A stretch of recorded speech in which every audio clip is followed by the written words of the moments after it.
Chapter 4. My mother teaches me bullfighting. We tore through the night along dark country roads. Wind slammed against the Camaro. Rain lashed the windshield. I didn't know how my mom could see anything, but she kept her foot on the gas. Every time there was a flash of lightning, I looked at Grover sitting next to me in the back seat, and I wondered if I'd gone insane, or if he was wearing some kind of shag carpet trousers. But no, the smell was one I remembered from kindergarten field trips to the petting zoo. Lanolin, like from wool, the smell of wet barnyard animal. All I could think to say was, "So, you and your mum know each other?" Grover's eyes flitted to the rear-view mirror, though there were no cars behind us. "Not exactly," he said. "I mean, we've never met in person, but she knew I was watching you. Watching me. Keeping tabs on you. Making sure you were okay. But I wasn't faking being your friend," he added hastily. "I am your friend." Um, what are you, exactly? That doesn't matter right now. It doesn't matter. From the waist down, my best friend is a donkey. Grover let out a sharp, throaty blah ha ha. I'd heard him make that sound before, but I'd always assumed it was a nervous laugh. Now I realized it was more like an irritated bleat. "Go!" he cried. "What?" "I'm a goat from the waist down." "You just said it. Didn't matter." Blah ha ha. There are sailors who would trample you under hoof for such an insult. Whoa, wait, satyrs? You mean like Mr. Bruner's myths? Were those old ladies at the fruit stand a myth, Percy? Was Mrs. Dodds a myth? So you admit there was a Miss Dodds? Of course. Then why? Then the less you knew, the fewer monsters you'd attract, Grover said. Like that should be perfectly obvious. We put mist over the human's eyes. We hoped you'd think the kindly ones was a hallucination. But it was no good. You start to realize who you were. Why? Wait a minute. What do you mean? The weird bellowing noise rose up again, somewhere behind us, closer than before. Whatever was chasing us was still on our trail. "Percy," my mom said, "there's too much to explain and not enough time. We have to get you to safety." "Safety from what? Who's after me?" "Oh, nobody much," Grover said, obviously still miffed about the donkey comment. "Just the Lord of the Dead and a few of his bloodthirstiest minions." "Grover!" "Sorry, Miss Jackson. Could you drive faster, please?" I tried to wrap my mind around what was happening, but I couldn't do it. I knew this wasn't a dream. I had no imagination. I could never dream of something this weird. My mum made a hard left. We swerved onto a narrower road, racing past darkened farmhouses and wooded hills, and pick your own strawberries signs on white picket fences. "Where are we going?" I asked. "The summer camp I told you about." My mother's voice was tight. She was trying to, for my sake, not to be scared. "The place your father wanted to send you.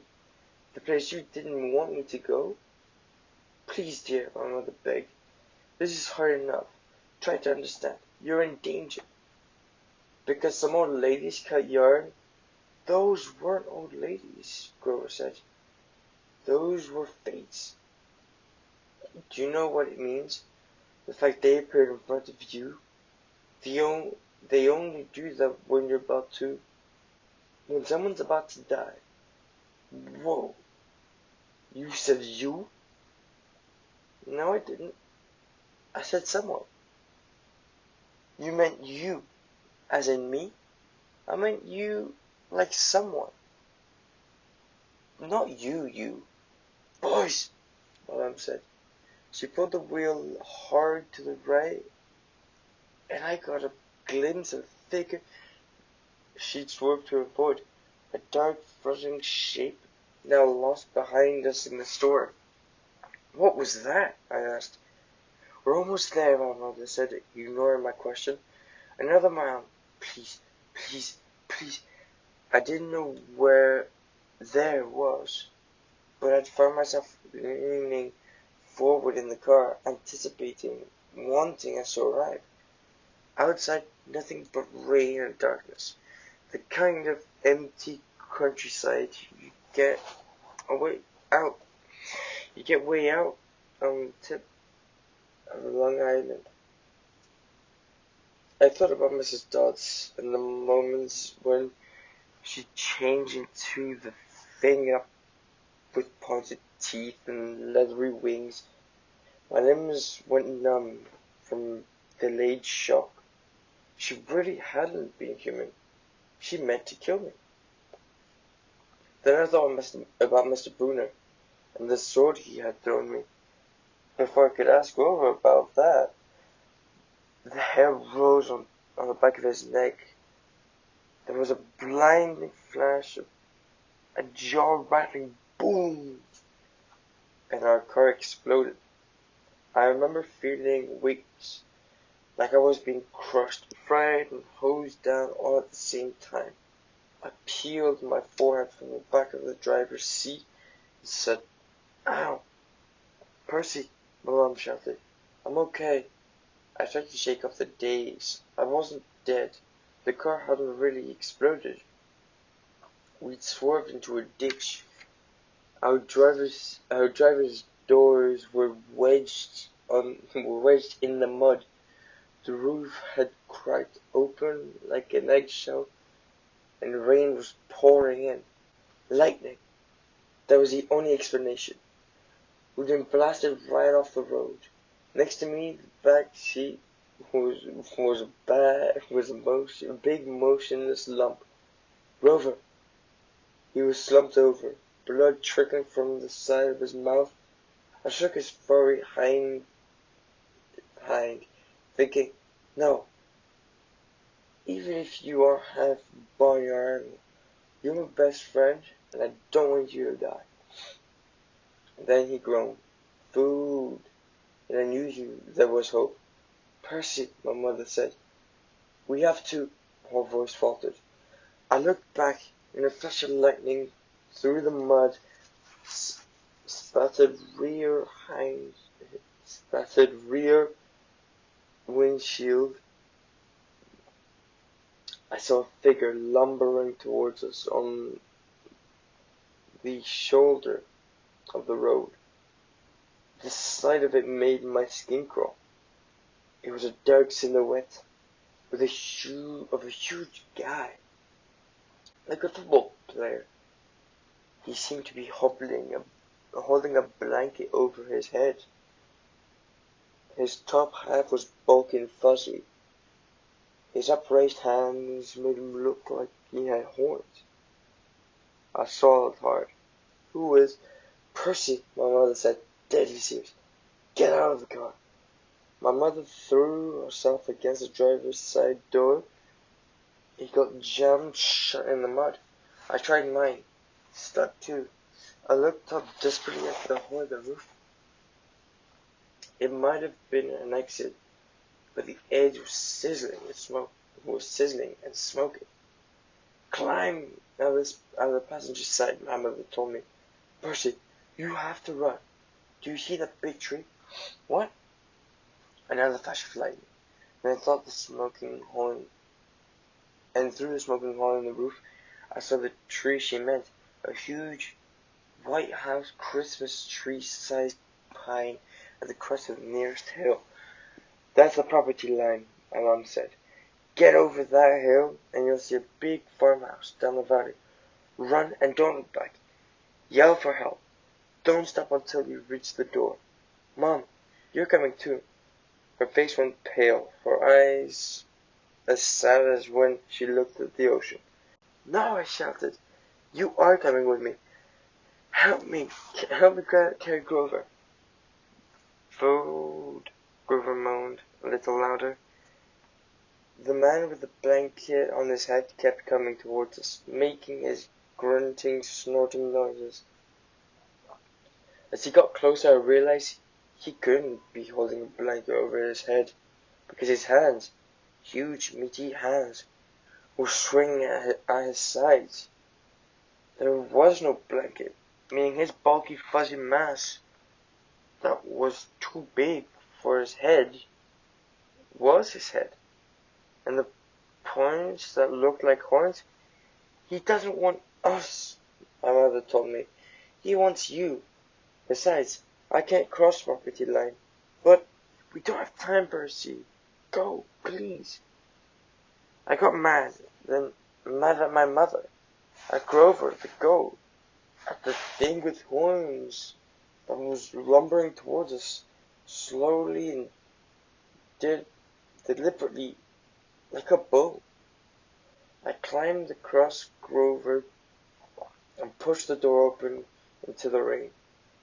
"We're going together. Come on, Mom." "I told you, Mom, I'm not leaving you." "Help me with Grover." I didn't wait for her answer. I scrambled outside, dragging Grover from the car. He was surprisingly light, but I couldn't have carried him very far if my mom hadn't come to my aid. Together, we dragged Grover's arms over our shoulders and started stumbling uphill through wet, waist-high grass. Glancing back, I got my first clear look at the monster. He was 7 feet tall, easily. His arms and legs like something from the cover of Muscle Man magazine. Bulging biceps and triceps, and a bunch of other ceps, all stuffed like baseballs under vein wet skin. He wore no clothes except underwear. I mean, bright white fruit of the looms, which would have been funny except for the top half of his body.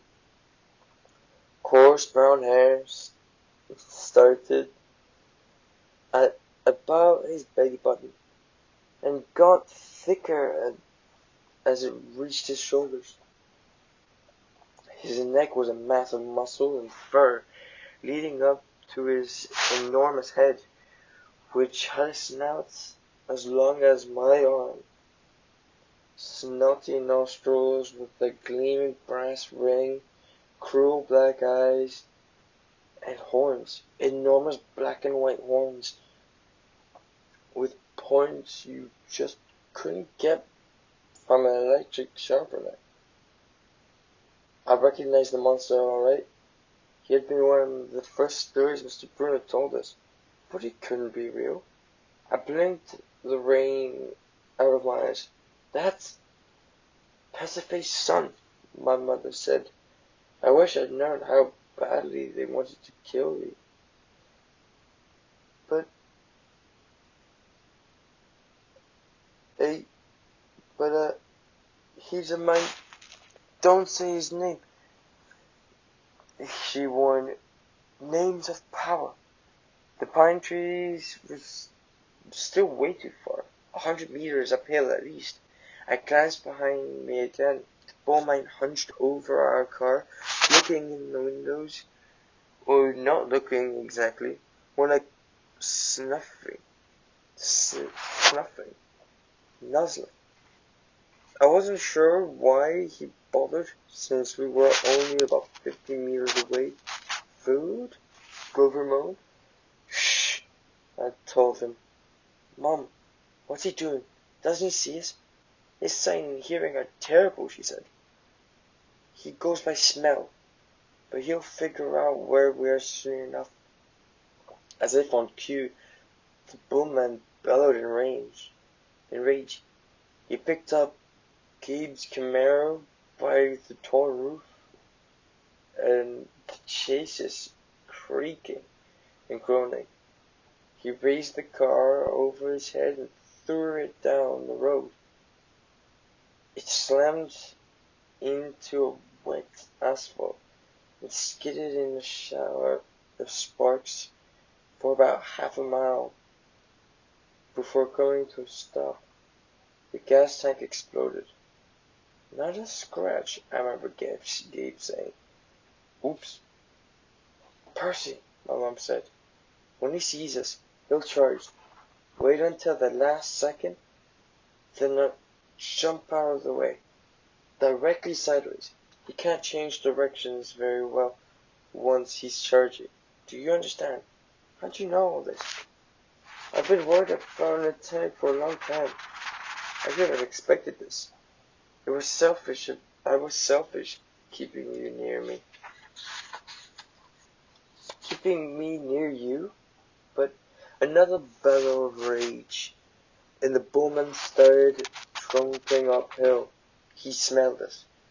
The pine tree was only a few more meters, but the hill was getting steeper and slicker. Grover wasn't getting any lighter. The bowman closed in. Another few seconds and he looked up at us. My mother must have been exhausted, but she shouldered Grover. Go, Percy. Separate. Remember what I said. I didn't want to split up, but I had the feeling she was right. It was our only chance. I sprinted to the left, turned and saw a creature bearing down on me. His black eyes glowed with hate. He reeked like rotten meat. He lowered his head and charged those razor-sharp horns aimed straight at my chest.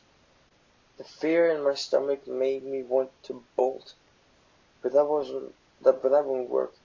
I could never outrun this thing. So I held my ground, and at the last moment, I jumped to the side.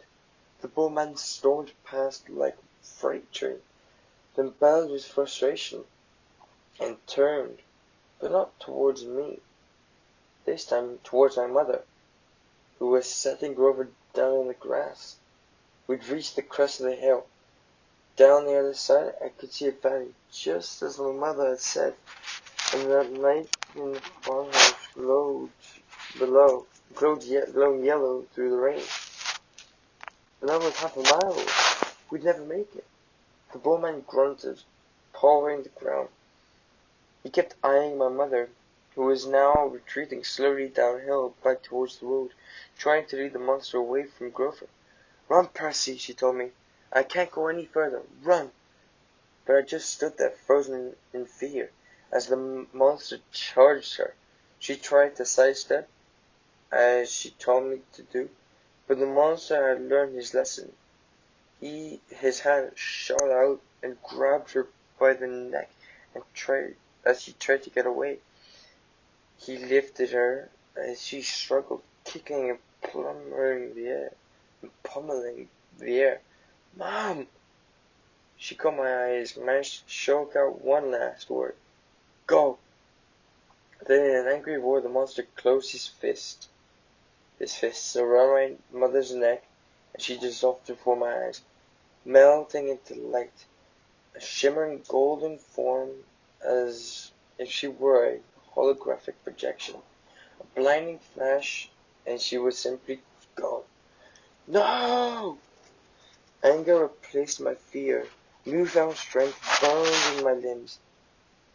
The same rush of energy I got when Mrs. Dodd's grew talent. The bowman bore down on Grover, who lay helpless in the grass. The monster hunched over, snuffing my best friend, as if he were about to lift Grover up and make him dissolve too. I couldn't allow that. I stripped off my red rain jacket. Hey! I screamed, waving the jacket, running to one side of the monster. Hey, stupid! Ground beef!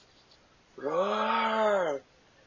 The monster turned towards me, shaking his meaty fists. I had an idea, a stupid idea. but better than no idea at all. I put my back to the pine tree and waved my red jacket in front of the bowman, thinking I'd jump out of the way at the last moment. But it didn't happen like that. The bowman charged too fast. His arms out to grab me whichever way I tried to dodge. Time slowed down. My legs tensed. I couldn't jump sideways. So I leaped straight up, kicking up from the creature's head, using it as a springboard, turning in midair and landing on his neck. How did I do that? I didn't have time to figure it out. A millisecond later, the monster's head slammed into a tree, and the impact nearly knocked my teeth out. The bowman staggered around, trying to shake me. I locked my arms around his horns to keep from being thrown. Thunder and lightning were still going strong. The rain was in us. Just woke up a few hours ago. The horn. Okay. Being thrown. Thunder and lightning were still going strong. The rain was in my eyes. The smell of rotten meat burned my nostrils. The monster shook himself around and bucked like a rodeo bull. He should have just backed up into a tree and smashed me flat. But I was starting to realize that this thing had only one gear, forward. Meanwhile, Grover started groaning in the grass. I wanted to yell at him to shut up, but the way I was getting tossed around, if I opened my mouth, I'd bite my own tongue off. Food! Grover moaned. The bowman wheeled towards him, pawed the ground again, and got ready to charge. I thought about how he had squeezed the life out of my mother, made her disappear in a flash of light, and rage filled me with high octane fuel. I got both hands around one horn and pulled backwards with all my might. The monster tensed, gave a surprised grunt, then snap. The bowman screamed and flung me through the air. I landed flat on my back in the grass. My head slammed against a rock. When I sat up, my vision was blurry, but I had a horn in my hands. A ragged bone weapon the size of a knife. The monster charged. Without thinking, I rolled to one side and came up neatly. As the monster barreled past, I drove the broken horn straight into his side, right up under his furry ribcage. The bowman roared in agony. He flailed, clawing at his chest, then began to disintegrate. Not like my mother, in a flash.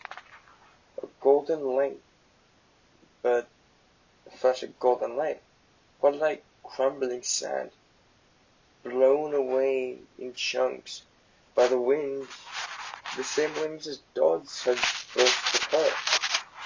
The monster was gone. The rain had stopped. The storm still rumbled, but only in the distance. I smelled like livestock, and my knees were shaking. My head felt like it was splitting open. I was weak and scared and trembling with grief. I'd just seen my mother vanish. I wanted to lie down and cry, but there was Grover, needing my help, so I managed to hold him up and staggered down into the valley towards the lights of the farmhouse. I was crying, calling for my mother, but I held on to Grover. I wasn't going to let him go. The last thing I remember is collapsing on the wooden porch, looking up a ceiling fan circling above me, moths flying around in yellow light, and the stern face of a familiar-looking bearded man with a pretty girl, her blonde hair curled like Cinderella's. They both looked down at me, and the girl said, "He's the one. He must be." "Silence, Annabelle," the man said. "He's still conscious. Bring him inside."